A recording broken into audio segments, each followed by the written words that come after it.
Magandang araw mga kaibigan. Ngayon, pag-uusapan natin ang pinakabagong tangkang pagpatay kay Donald Trump. Ang insidenteng ito ay naganap kamakailan lang sa isang rally sa Butler, Pennsylvania. Alamin natin ang buong detalye.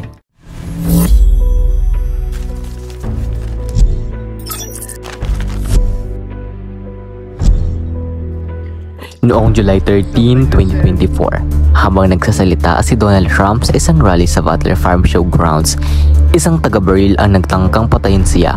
Habang nasa entablado si Trump, bigla na lamang may narinig na putok ng baril. Ayon sa mga saksi, nagkaroon ng pagdudugo mula sa kanyang tenga matapos ang pamamaril.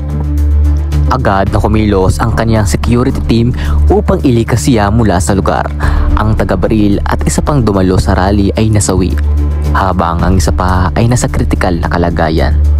Ang insidente ay naganap sa kaligitnaan ng talumpati ni Trump, kung saan bigla na lamang sumiklab ang kaguluhan matapos ang pamamaril.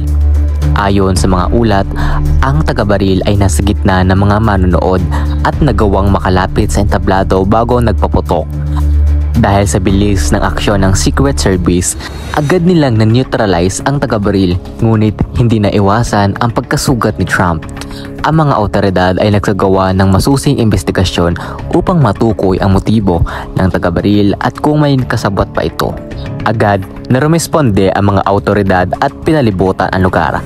Ang FBI agent at Secret Service ay naglunsad ng masusing investigasyon upang matukoy ang motibo ng taga-baril.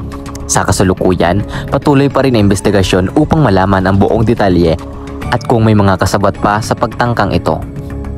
Pinataas din ang seguridad para kay Trump sa kanyang mga susunod na pampublikong aktibidad, kasama na ang mga karagdagang bodyguard at mas mahigpit na pagsusuri sa mga dumadalo sa kanyang mga rally. Ang insidenteng ito ay nagdulot ng matinding pag-aalala sa mga taga-suporta at kritiko ni Trump. Maraming tao ang nagpapakita ng suporta at pag-aalala sa kaligtasan ng dating Pangulo.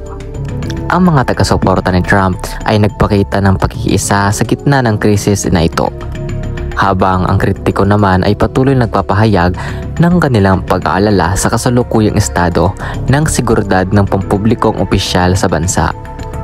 Ang insidente ay nagdulot din ng masusing pagsusuri sa kasalukuyang mga hakbang sa seguridad sa mga pampublikong pagtitipon. Dahil sa insidente, nagkaroon ng pagbabago sa paraan ng pagdaraos ng rally ni Trump. Ang mga bagong patakaran ay pinatupad upang matiyak ang kaligtasan ng lahat na dumadalo. Kabilang dito ang mas mahigpit ng pagsusuri sa mga kagamitan at personal na mga ari-arian ng mga dumadalo. Pati na rin ang pagkapalagay ng mas maraming security personnel sa paligid ng venue. Ang mga hakbang na ito ay naglalayong matiyak na ang mga ganitong insidente ay hindi na mauulit pa. Ang insidenteng ito ay hindi lamang nagdulot ng takot at pag-aalala sa kasalukuyan, kundi nagbigay rin ng pangmatagalang epekto sa seguridad ng mga pampublikong pagtitipon sa Amerika. Maraming eksperto ang naniniwala na ang mga hakbang sa seguridad ay magpapatuloy na mas magiging mahigpit pa sa mga darating na taon. Ang mga organisasyon at ahensya ng gobyerno ay patuloy na mag-aaral at magpapakilala ng mga bagong teknolohiya at taktika upang labanan ang terorismo at karahasan sa mga pampublikong lugar. Sa kabila ng panganib, maraming bayani ay lumitaw mula sa insidenteng ito. Ang mga miyembro ng Secret Service at lokal na pulisya ay agad na kumilos upang pigilan ang taga-baril at iligtas ang mga buhay. Ang kanilang mabilis na aksyon at dedikasyon sa tungkulin ay nagbigay ng inspirasyon sa marami. Maraming mamamayan ang nagpasalamat at nagpahayag ng kanilang suporta sa mga nagligtas ng buhay sa araw na iyon.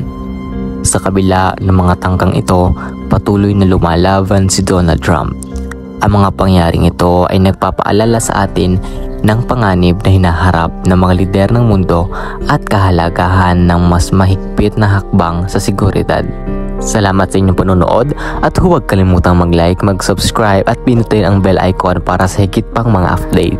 Abangan ang aming susunod na video kung saan tatalakayin natin ang iba pang mga may init na balita at kwento. Hanggang sa muli, manatiling ligtas at may alam.